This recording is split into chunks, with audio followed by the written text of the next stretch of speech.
They told you this book was apocrypha. They said it was optional. They said it wasn't important. But what if the Book of Judith was never meant to be forgotten?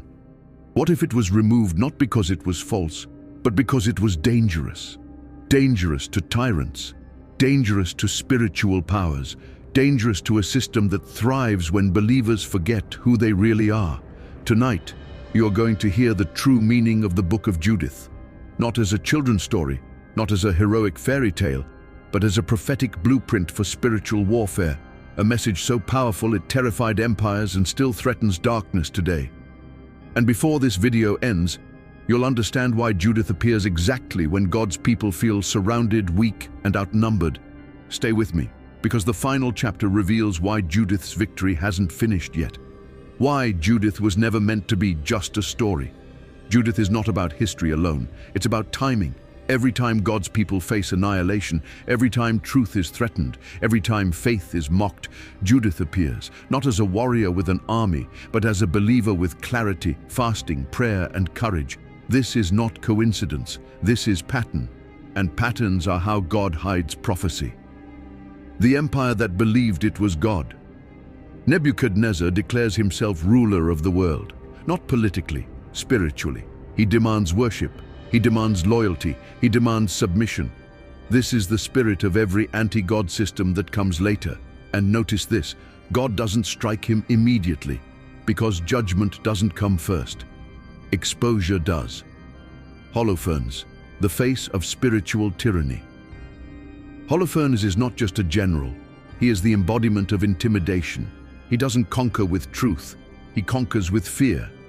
Sound familiar? He starves cities. He isolates believers. He waits for desperation. This is how darkness always works, and Judith understands this before anyone else does. Why Bethulia matters. Bethulia sits on a mountain pass. It controls access to Jerusalem. Spiritually, Bethulia represents the gateway to worship. Darkness never attacks the temple first. It attacks the road leading to it. And that's where most believers are today. Not fallen, just blocked. The people's biggest mistake, the people pray, but then they give God a deadline. If you don't act in 5 days, we surrender. This is the most dangerous prayer in Scripture. Faith with conditions is fear in disguise, and Judith hears it. Judith enters silently. Judith doesn't shout. She doesn't panic. She doesn't argue. She listens, because deliverers don't rush, they discern. And this is where the book shifts from history to prophetic instruction. Why Judith is a widow. Judith has no husband, no protector, no earthly covering. Why? Because her authority comes directly from God. This is critical. Judith is not empowered by position. She is empowered by alignment. Fasting that shakes heaven. Judith fasts daily. She prays constantly, not for victory but for clarity.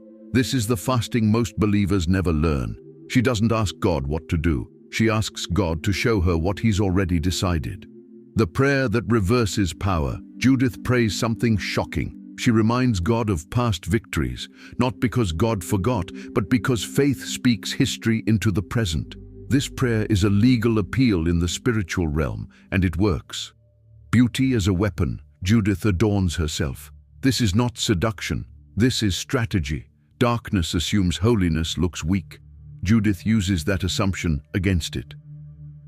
Walking into the enemy camp. Judith walks unarmed into Holofernes' camp. This is not bravery. This is revelation-driven obedience.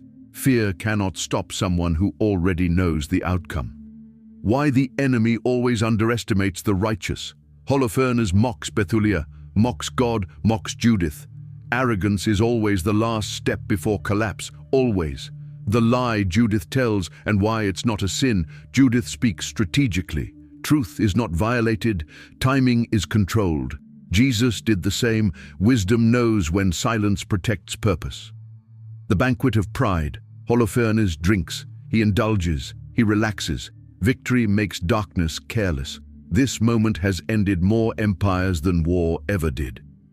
The sword was already there. Judith doesn't bring a weapon. The enemy provides it. Darkness always forges the tool of its own destruction. The moment that changed everything. Judith strikes. Once, twice.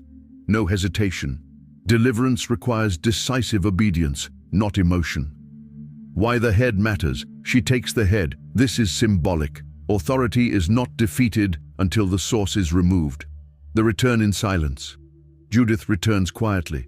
God's greatest victories are often unseen at first. When faith becomes contagious, the people see the head. Fear breaks, faith ignites. One obedient believer can awaken an entire nation. The enemy panics. When leadership falls, confusion spreads, darkness collapses inward. Always. Why Judith refuses glory. Judith gives credit to God. True deliverers never seek crowns. The prophetic layer most miss. Judith mirrors something future, a people oppressed, a corrupt ruler, a faithful remnant, a sudden reversal. This is not random. Judith and end-time patterns. Judith is a type of the faithful remnant, of the church under pressure, of believers underestimated but empowered. Why this book was marginalized. Judith reminds believers they are not powerless. Systems don't like that. What Judith teaches about spiritual warfare. Victory doesn't begin with strength. It begins with alignment, fasting, discernment, timing. Judith wins before she ever acts. Most battles are lost before they begin. Why you feel surrounded right now?